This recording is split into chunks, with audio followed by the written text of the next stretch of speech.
नमस्कार दोस्तों, स्वागत है आप सबका हमारे नए वीडियो में।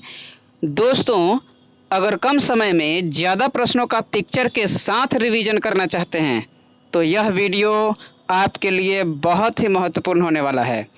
इस वीडियो के सभी प्रश्न आगामी बिहार एसएससी के लिए बहुत महत्वपूर्ण हैं। इसके अलावे किसी अन्य जनरल कंपटीशन के लिए भी यूजफुल है। तो चलिए शुरू करते हैं। पहला प्रश्न, यू कैन विन नामक पुस्तक के लेखक कौन हैं? सही उत्तर होगा शिव खेरा। जी हाँ, शिव खेरा यू कैन विन नामक पुस्तक के लेखक हैं। साथ में आप यहीं पर याद कर लें दीपा कर्माकर। दीपा कर्माकर के प्रसिद्ध पुस्तक the small wonder. The small wonder किसके पुस्तक हैं? दीपा कर्माकर की। दीपा कर्माकर की आत्मकथा है द स्मॉल वंडर। त्रिपुरा की रहने वाली हैं और ये एक जिम्नास्ट हैं। अगला क्वेश्चन देखते हैं। 16वीं सदी में किस भारतीय शासक ने चांदी का सिक्का जारी किया और इसका नाम रखा रुपया? इसका आंसर होगा शेर शाह सूरी। जी हाँ, अब शेर शाह सूरी के बारे में कुछ और महत्वपूर्ण बातें हैं जो आपको ध्यान रखनी चाहिए। जैसा कि शेर शाह सूरी के बचपन का नाम फरीद खान।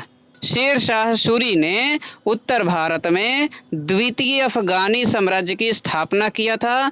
ये भी आपको याद रखनी चाहिए। द्वितीय अफगानी साम्राज्य की स्थापना किसने किया? शेर शाह सूरी ने किया।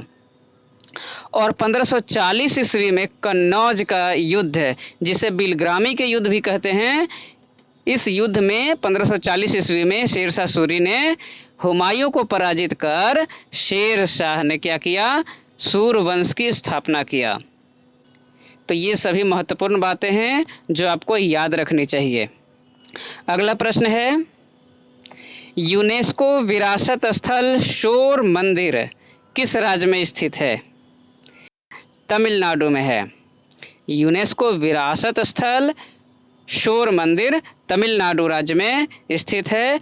यहीं पर याद रखनी चाहिए तमिलनाडु के महाबलीपुरम में स्थित है शोर मंदिर, जिसको 1984 ईस्वी में यूनेस्को के विश्व विरासत स्थल में शामिल किया गया था। और शोर मंदिर का निर्माण पल्लव वंश के शासक नरसिंह वर्मन के शासनकाल में किया गया था। शोर मंदिर को रथ मंदिर व एकाश्मक मंदिर के नाम से भी जाना जाता है। शोर मंदिर में 8 रथ मंदिर हैं और इसे सप्त पैगोडा के नाम से भी जाना जाता है। तो इस बात को भी याद रखनी होगी। सवाल आता है सप्त पैगोडा किसे कहते हैं? तो महाबलीपुरम के शोर मंदिर को सप्त पैगोडा के नाम से जाना जाता है। ये सभी महत्वपूर्ण बातें हैं जो आपको याद रखनी चाहिए। अगला प्रश्न है, भारतीय संविधान केंद्र सरकार को कितनी प्रकार की निधियां प्रदान करता है? तो याद रखना, भारतीय संविधान केंद्र सरकार को 3 प्रकार की निधियां प्रदान करता है। 3 प्रकार की निधियां कौन कौन से हैं? संचित निधि, लोक लेखा निधि और आकस्मिक निधि। आपको ये भी याद रखनी चाहिए कि संचित निधि का संबंध अनुच्छेद 266(1) से है और लोक लेखा निधि, या जिसको लोक निधि भी कहते हैं, इसका संबंध है अनुच्छेद 266(2) से। आकस्मिकता निधि का संबंध अनुच्छेद 267 से है। बस इतनी बातें अगर आप याद रखें तो यहाँ से कोई प्रश्न छूटेंगे नहीं। तो यह सभी महत्वपूर्ण बातें हैं जो आपको याद रखनी चाहिए। अगला प्रश्न, निम्नलिखित में से किस उद्योग को भारत में 8 आधारभूत उद्योग के सूचकांक की गणना के लिए किया जाता है?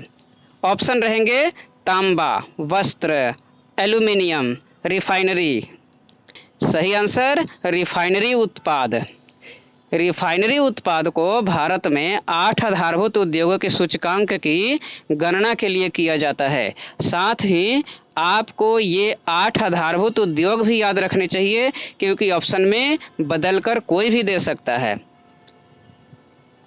तो 8 आधारभूत उद्योग हैं कोयला, कच्चा तेल, प्राकृतिक गैस, रिफाइनरी उत्पाद, उर्वरक, इस्पात, सीमेंट और बिजली। अब दोस्तों मेरी बातों पर ध्यान दें। आप में से कई लोग होंगे जो कई साल से तैयारी कर रहे होंगे, जिन्होंने पहले भी कंपटीशन की परीक्षा दी होगी और 1 या 2 नंबर से कट ऑफ से बाहर हो गए होंगे। कई बार तो परीक्षा में भूल जाते होंगे और वही प्रश्न परीक्षा हॉल के बाहर आने पर याद आता होगा। इसका उत्तर तो ये होगा, लेकिन परीक्षा हॉल के अंदर आप काफ़ी सारे प्रश्न जानते हुए भी गलत कर बैठते होंगे। यकीन माने, अगर इस तरह से पिक्चर के साथ रिवीजन कर लेंगे और अगली बार परीक्षा हॉल में बैठेंगे तो एक एक प्रश्न को चुन चुन कर बना जाएंगे और अंत में कॉन्फिडेंस के साथ बोलेंगे, और कोई बचाए? नो सर, जो मैं बोलता हूं वो मैं करता हूं।